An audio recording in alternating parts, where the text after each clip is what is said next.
kata Nabi, ada penghuni neraka yang terakhir keluarnya dan menjadi penghuni surga yang terakhir. Kalau ribuan manusia yang masuk surga, semua sudah masuk surga, tinggal dia yang terakhir. Biasanya yang terakhir pasti udah sempit ya Bu ya. Di hadis itu disebutkan, dia menghayalkan, pasti ini udah penuh nih, pasti surga udah penuh. Karena semuanya udah masuk surga kecuali dia yang terakhir.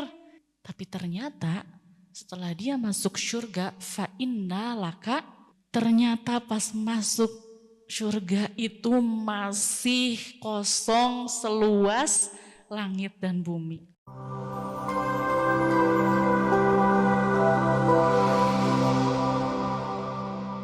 Bismillahirrahmanirrahim.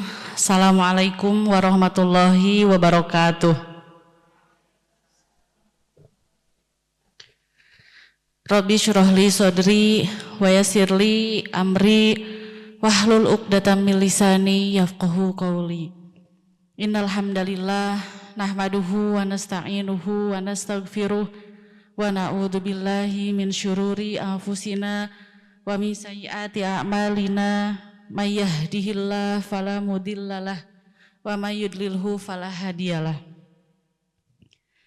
Asyhadu an la ilaha illallah wahdahu la syarikalah wa asyhadu anna Muhammadan abduhu wa rasuluh la nabiyya ba'dah. Hadirin rahimakumullah, mari kita bersyukur kepada Allah atas semua limpahan kasih sayang yang Allah berikan kepada kita semua,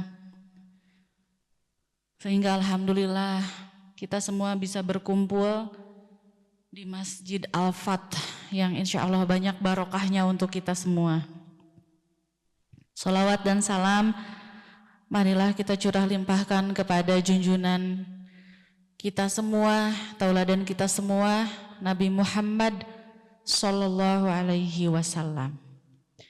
Alhamdulillah kita pekan ketiga ya, Selasa pekan ketiga.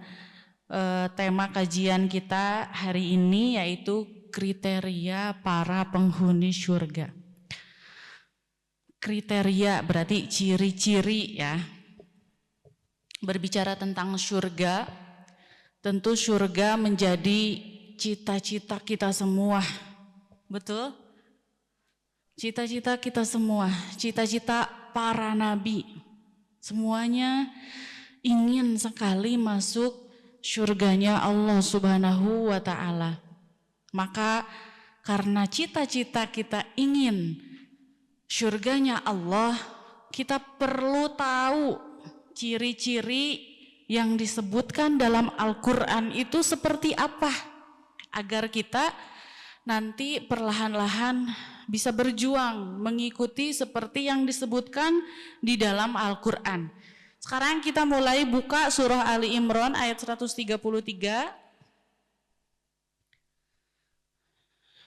Agar lebih lebih nyambung kajiannya, jadi sambil melihat ayatnya.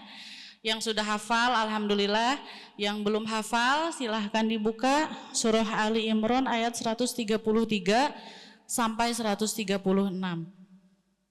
A'udzu billahi minasyaitonir rajim. Wasari'u ila maghfiratin mir rabbikum wa jannatin arduhas samawati wal ard uiddat lil muttaqin. Ayat ini Allah buka dengan kata wasari'u. Wasari'u itu ada yang tahu apa artinya?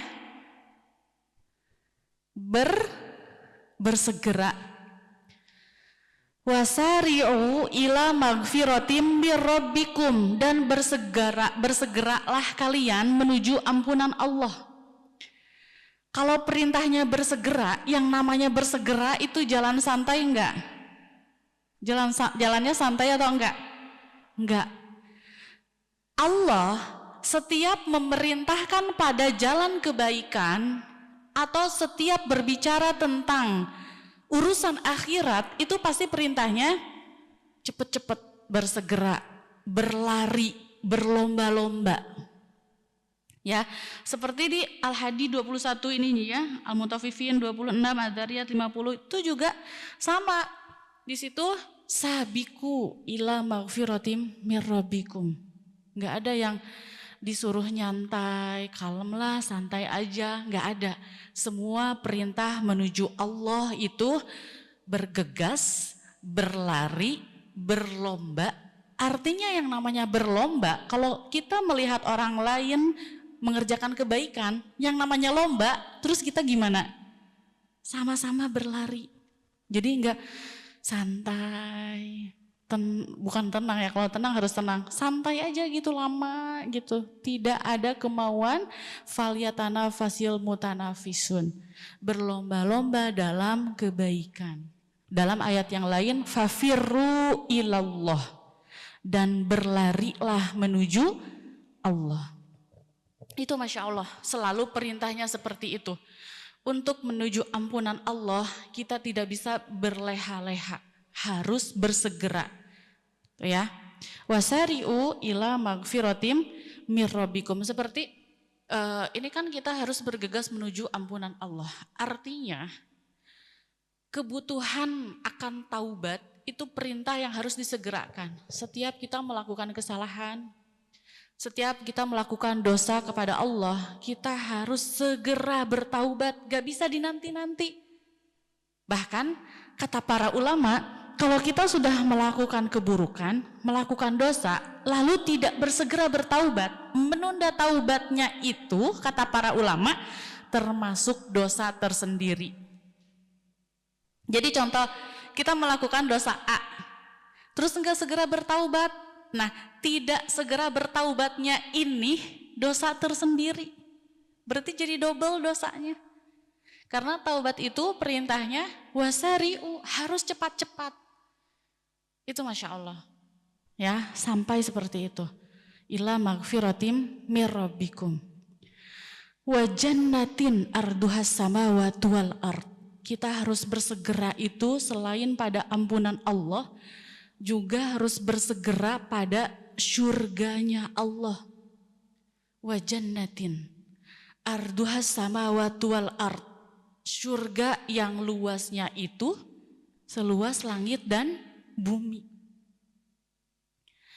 Di sini disebutkan syurga itu seluas langit dan bumi. Coba bayangkan, syurga itu besar enggak Bu? Kalau besarnya seluas langit dan bumi. Besar. Kalau seluas langit dan bumi saja sudah besar, apalagi kata para ulama, syurga itu lebih luas dari langit dan bumi. Kebayang gak Bu besarnya syurga seluas apa? Makanya kenapa dalam Al-Quran disebutkan was-samaa'a banainaha bi'aidi wa inna lamusi'un. Tuh sudah ada yang hafal tuh Masya Allah. Kenapa sebesar itu? Makanya kan saking luasnya langit, langit itu makhluk Allah yang sangat luas. Makanya kita tidak pernah tahu mana ujungnya, mana pangkalnya. Ada yang tahu ujung langit di mana? Enggak. Saking luasnya. Ya kan? Kan gak kelihatan ujung langit itu sebelah mana sih? Kelihatan gak? Enggak. Saking luasnya langit dan surga lebih luas lagi dari langit dan bumi. Wah itu Masya Allah. Ada satu hadis yang menjelaskan betapa luasnya surga.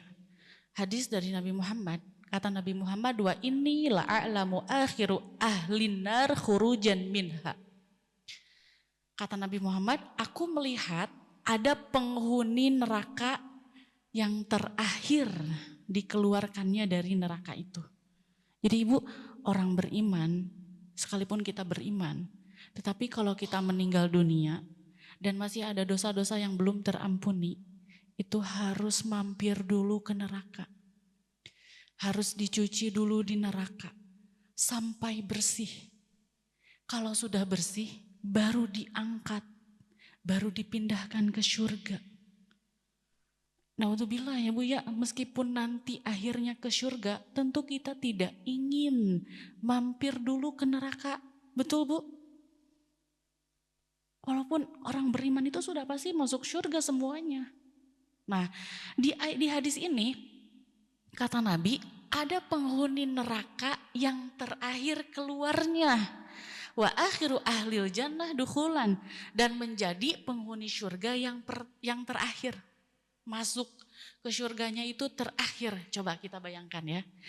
Kalau ribuan manusia yang masuk surga, semua sudah masuk surga, tinggal dia yang terakhir.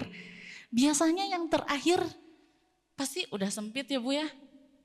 Udah sempit, udah sesak karena sudah duluan yang lain masuk. Atau untuk lebih mudahnya misalnya ada acara di Al-Jabar. Kan pasti banyak yang datang. Kita datangnya agak belakangan. Mungkin gak kita dapat yang paling depan? Di jalan aja udah macet, ya enggak? Di jalan aja udah macet karena kita yang terakhir. Maka di hadis itu saat Allah suruh idhab fadkhulil jannah, udah dicuci di neraka, diangkat dari neraka, maka kata Allah sudah bersih. Silahkan pergi, masuklah ke surga. Maka di hadis itu disebutkan, dia menghayalkan, pasti ini udah penuh nih, pasti surga udah penuh. Karena semuanya udah masuk surga kecuali dia yang terakhir. Pasti sudah penuh ya Allah. Lalu kata Allah, idhab fadkhulil jannah, masuklah. Sampai diulang, pasti udah penuh nih.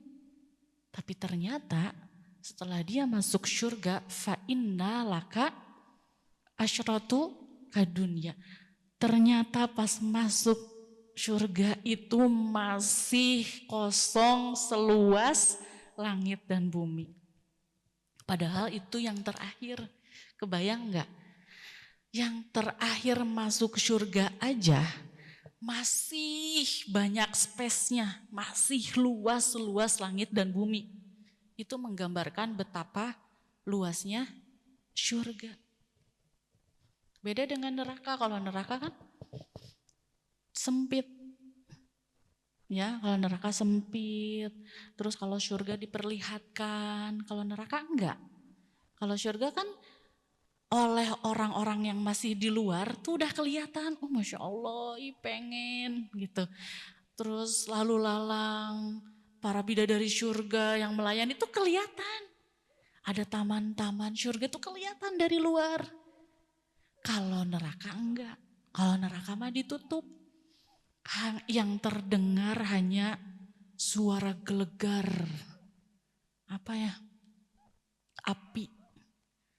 yang sedang mendidih, suara jeritan-jeritan manusia, tapi enggak kelihatan. Jadi orang yang dimasukkan ke neraka mah tiba-tiba masukin aja, enggak kelihatan, cuma terdengar saja.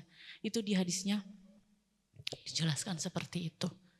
Ya, dan Masya Allah, wasari'u ila magfiratin min rabbikum wa jannatin arduhas samawati wal ard. Untuk surga yang begitu indah, untuk surga yang begitu luas, kita harus bersegera. Jangan tidak bersegera. Jangan santai. Ayo yuk kita kajian yuk ke Al-Fat, nantilah. Semua dinanti-nanti, semua amal soleh dinanti-nanti. Padahal kita tahu, kita tidak dikasih tahu ya batas usia kita, tiba-tiba aja Allah panggil. Makanya perintahnya wasari'u ila magfiratin mir rabbikum wa jannatin arduhas samawati wal ard uiddat lil muttaqin. Nah, uiddat lil muttaqin yang Allah sediakan untuk orang-orang yang bertakwa. Di sini katanya uiddat, disiapkan. Berarti surga itu sudah ada. Beda dengan faham orang Mu'tazilah. Kalau kata orang Mu'tazilah belum ada surga itu. Paling nanti setelah akhir kiamat baru dibikinkan, itu paham mereka. Padahal banyak sekali dalil-dalil yang menjelaskan dalam Al-Quran bahwa surga itu sudah ada. Uiddat lil muttaqin. Makanya kan pernah Rasulullah sedang sholat diperlihatkan surga. Pernah juga diperlihatkan neraka. Para penghuni kubur, saudara-saudara kita yang sudah duluan meninggal dunia, yang saat ini sudah berada di alam kubur, sesekali mereka diperlihatkan surga. Para penghuni kubur yang mereka soleh, yang dicintai oleh Allah sesekali dibukakan. Kubur itu kan padahal sempit ya, tetapi khusus untuk orang-orang yang soleh mereka seperti luas aja. Bahkan dibukakan tirainya, melihat hamparan yang hijau begitu indah. Ih, pengen segera ke sana. Artinya surga itu sudah ada. Karena dalam beberapa hadis dijelaskan seperti itu. Surga yang begitu indah disiapkan untuk orang-orang yang bertakwa. Siapa orang-orang yang bertakwa itu? Nah, di sini ada 4 kriteria. 4 kriteria surga yang dijelaskan di Quran surah Ali Imran. Yang ini ya, uiddat lil muttaqin. Mulai yang pertama, alladzina yunfiquna fis-sarra'i wad-dharra. Kriteria surga yang pertama adalah orang-orang yang menginfakkan hartanya baik dalam keadaan lapang maupun dalam keadaan sempit. Baik dalam keadaan sedang banyak hartanya maupun sedang dalam keadaan sedikit. Melihat ayat ini artinya ada model orang-orang yang rajin berinfak itu saat dalam keadaan lapang saja. Saat dalam keadaan sempit dia tidak berinfak. Ternyata bukan itu kriteria surga. Karena kriteria surga itu alladzina yunfiquna fis-sarra'i wad-dharra. Maka kata Syekh Sa'di Syekh Sa'di itu menjelaskan dalam hal ini fis-sarra'i wad-dharra'i bisa jadi jumlahnya itu berbeda. Kalau lagi banyak uang, mungkin biasanya dia infak itu 2 juta sebulan misalnya. Kalau sedang sempit, dia tetap berinfak, tetapi mungkin sebulannya menjadi 100 ribu. Artinya tidak berhenti berinfak. Itu kriteria calon penghuni surga. Makanya kenapa sampai ada hadis nih, di sini ada nggak ya? Nah ini, la tahqiranna minal ma'rufi syai'a. Jangan sepelekan kebaikan sekecil apapun. Gitu. Bahkan kadang justru sedang sempit inilah membuktikan keikhlasan kita kepada Allah. Karena kalau sedang memberi, kadang malu lah masa ngasih ini. Pernah gak gitu? Padahal kalau karena Allah gak usah malu. Apa yang ada kita infakkan. Gitu. Karena kita bukan mencari pujian manusia. Di situ betul-betul Allah uji. Kalau kita memberi itu betul-betul karena Allah. Apalagi orang-orang yang sudah terbiasa memberi, pasti dicari apa yang bisa saya kasih, pasti saya kasih. Itu calon penghuni surga. Dan satunya lagi, ittaqun nar walau bisyikit tamroh. Selamatkanlah diri kalian dari api neraka meskipun hanya dengan sebutir kurma. Kalau kita lihat kenapa hadis ini sampai menyebut ayo selamatkan diri kalian dari api neraka meskipun hanya dengan sebutir kurma. Itu membuktikan andai di rumah hanya ada 5 butir kurma, keluarkan 1 kurma untuk menyelamatkan diri kalian dari api neraka. Itu Masya Allah. Jadi tidak mungkin di hadis ini menjelaskan penghuni surga itu akan selalu memberi apa yang dia punya. Contoh misalnya ada musafir lewat perjalanan jauh, kan pasti air minum ada ya Bu ya. Sesempit apapun, maka kita beri apa yang kita punya. Disuruh mampir dulu, apalagi yang jauh kecapean diberi air minum. Itu, jadi jangan ngebayangin infak itu selalu banyak, besar. Karena dalam hadis ini menjelaskan jangan sepelekan hal yang kecil. Bahkan 1 butir kurma saja bisa menyelamatkan diri kita dari api neraka. Tapi jangan jadi salah. Kita punya di rumah 5 kilo kurma. Yang diinfakkan 1 butir aja, kan dalam hadis juga disebutkan 1 butir kurma. Bukan. Ini menjelaskan sekalipun kamu sedang tidak punya apa-apa. Paham, Bu? Sedang tidak ada apa-apa. Keluarkan 1 butir kurma pun akan menyelamatkan kamu dari api neraka. Nah, seperti itu. Nah, apalagi kalau banyak ya, Bu ya. Oh, Masya Allah. Kadang ngelihat juga malu lah masa ngasih ini. Jangan malu. Karena Allah, ini karena Allah. Bismillah, insya Allah nanti yang menerima juga tidak akan senang. Gitu. Ya. Ittaqunar walau bisyikit tamroh. Karena masalah memberi, masalah membantu orang yang kesulitan itu perkara iman, perkara keimanan. Makanya di sini la yajtami usyuh wal iman fi qalbi abdin abada. Tidak akan berkumpul kikir, sifat kikir dan keimanan dalam hati seorang hamba selamanya. Gak akan pernah menyatu sifat kikir dan keimanan. Jadi di dalam hati kita itu saling berperang antara sifat kikir kita dengan keimanan kita. Contoh misalnya, aduh ngasih enggak ya? Itu muncul sifat kikir kita. Kalau keimanannya besar, ayolah dia butuh dibantu, kita kasih. Kalau keimanan yang lebih besar, maka sifat kikir yang akan kalah. Tetapi kalau sifat kikir mendominasi di dalam hati kita, maka keimanan akan kalah.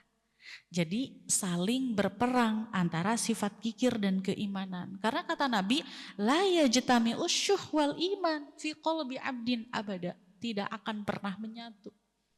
Maka yang menang di dalam hati itu siapa yang mendominasi. Gitu. Kan kadang muncul, saya juga kan butuh. Gitu. Gak jadi. Tapi keimanan lagi berbicara, ini kriteria penghuni surga. Makanya kata Nabi, saat terbesit keinginan melakukan amal soleh, maka lakukan saat itu juga. Karena itu hidayah dari Allah. Contoh, tiba-tiba datang ke sini, tiba-tiba ingin sholat duha, sholat saat itu juga jangan ditunda. Jangan, nanti disebut ria enggak ya? Enggak usah mikirin itu, pokoknya lagi ingin sholat. Lagi ingin tahajud, bangun malam, pokoknya nanti aku mau tahajud ya Allah, sama Allah tuh udah dibangunin. Maka saat bangun malam langsung ke kamar mandi, langsung tahajud. Jangan sampai ditunda, pas bangun malam, masih jam segini, jangan. Atau masih dingin, tarik lagi selimut, wah itu bisa-bisa bangun jam berapa, kata Allah kamu udah dibangunin loh, tapi malah tidur lagi gitu ya. Rasulullah sampai mewanti-wanti kalau terbesit keinginan beramal solih, saat itu juga lakukan, jangan ditunda-tunda karena itu hidayah dari Allah. 5 menit kemudian tidak menjamin hidayah itu masih ada. Contoh lagi, di jalan kita melihat siapa, tiba-tiba kasihan, pengen ngasih. Keluarkan saat itu juga, jangan ditunda. Kasih. Melihat santri-santri penghafal Al-Quran, pengen deh dapat pahala jariah. Pengen infak saat itu juga. Kalau ditunda 5 menit aja, belum tentu hidayah itu masih ada. Pasti berubah pikiran. Yang asalnya mau ngasih jadi berubah pikiran. Padahal tadi pengen, kasihan ya. Cepet kasih. Ditunda 5 menit aja. Di rumah juga kan aku belum beli beras, belum beli ini. Akhirnya gak jadi. Karena kata Rasul, belum tentu hidayah itu masih ada. Kalau kita menunda. Jadi itu ya, ittaqunnar walau bisyikit tamrah. Dan yang paling berbahaya adalah pelit pada diri sendiri. pelit pada keluarga sendiri, pada anak-anak, pada suami, pada tetangga, saudara-saudara, teman-teman gitu ya. Jangan sampai ya pelit ya kepada orang-orang yang terdekat. Itu karena calon penghuni surga itu dia tetap berinfak baik dalam keadaan lapang maupun dalam keadaan sempit. Nah, itu yang pertama.